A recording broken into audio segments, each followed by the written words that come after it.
जन्म लिया मेरे कोख से कि जन्म लेते ही अपने पिता को खा गया। मेरी माँ 50 किलो भूख है, कहीं शरणागत को नहीं मिला। मेरे भाई के बारे में ऐसे शब्द ना बोलेंगी माँ। अब बल्कि माँ मैं देखता हूँ इस किला में कोई मंत्री पलटन है, उससे बातें करके इस किला में शरण बनाऊंगा मेरी माँ।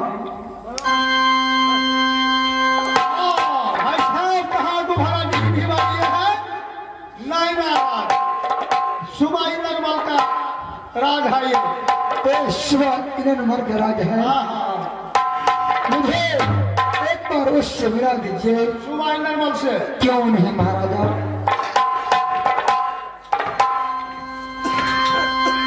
आनंद काम करते हैं,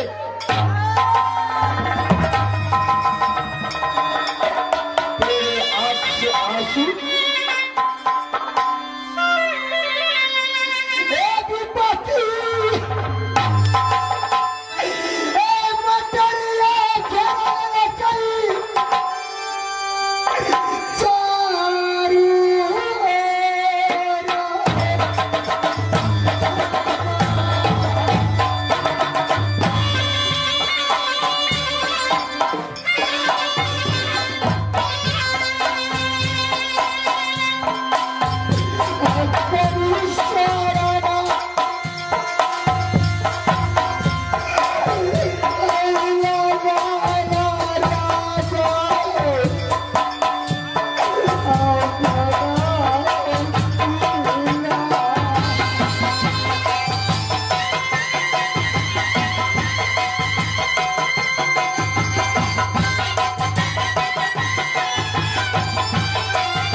बालक क्यों रोते हैं?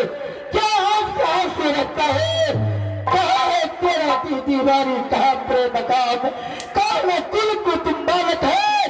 क्या है तुम्हारा नाम? मेरा नाम आगे बोलो। महाराजा हमारा मैया कोठिया से महाराजा एक बालक जन्म लिया। आगे बोलो भाई। मेरे बालक माँ को कोख से एक बालक को जन्म हुआ। जन्म हुआ तो पूरा किला शरीर में खुशी हुआ। क्या नहीं होने का बात था, हो गया। उस समय मेरे पिताजी विद्यासर ने काशी जी से पंडित मंगाया। काशी जी को पंडित आया, उन्होंने कहा कि ये बालक का शनि ग्रह लगा है, 5 भदिया आम कहीं से ला को दो, इसका शनि ग्रह कट जाएगा। बोलो। उस समय मेरा पिताजी मिरन चाचा से कहा, मिरन 51 किला का किला में सबका राजा दिल्ली में पड़ता है पृथ्वी। जा किला दिल्ली में 5 भदिया आम लेकर के आओ।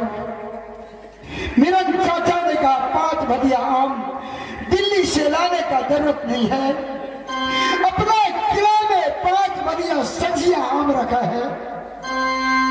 उस समय कहा मेरे पिताजी जो 5 भदिया आम लेकर के आओ। आगे बोलो भाई। मैं उनको साथ में गया। जब उनके साथ में गया, भैया कागा का ड्यूटी लगा था अपना बगीचा में, क्योंकि उस बगीचा में भैया धगरू का प्रण था कि जब ये आम पाकेगा तो सबसे पहले ठाकुर जी को भोग लगाएंगे,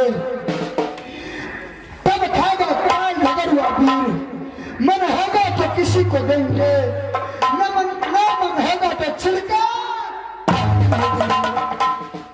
उस समय हम लोग पहुंच गए पूर्वा पछिया चल राजा अंदर में हमारा बगीचा। पूर्वा पछिया हवा चल गए, ऊपर से गिर गए एक आम। मैंने सोचा न समझा, आम लेकर को मुख में लगाया। भैया कागा तोड़ दिया मेरे मुख को 32 दांत। आगे बोलो।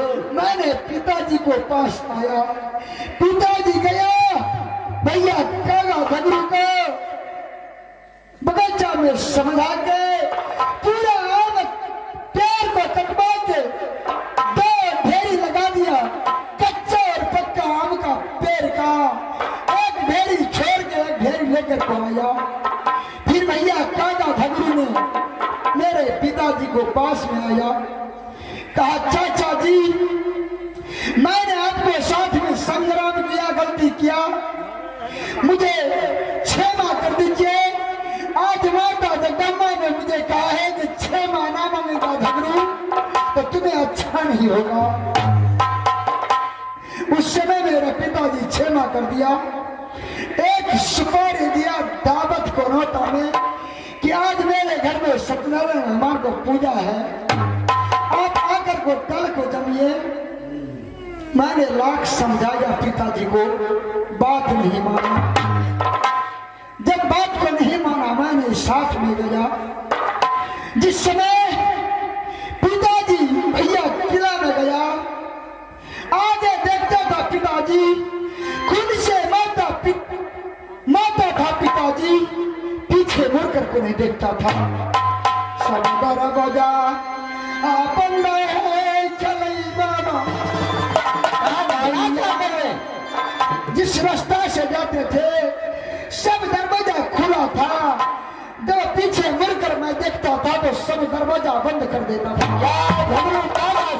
का पास क्यों नहीं? मैंने पिता से कहा पिताजी सब दरवाजा बंद करता है। पिताजी कहा बेटा तुम क्या चिंता करता है, लाख समझाया बात नहीं माना।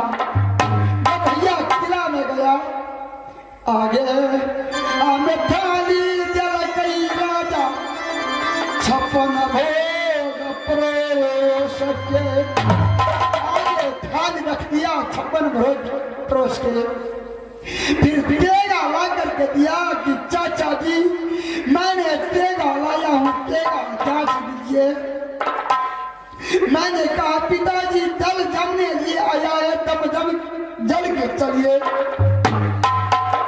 उस समय मेरे पिताजी तेगा अपना मुख से जांचने लगा तेगा जांचते जांचते सब तेगा जांच दिया का बेटा सब तेगा नकली है परंतु उस समय एक तेगा छुपा के भैया काला घुंघरू पीछे रखा था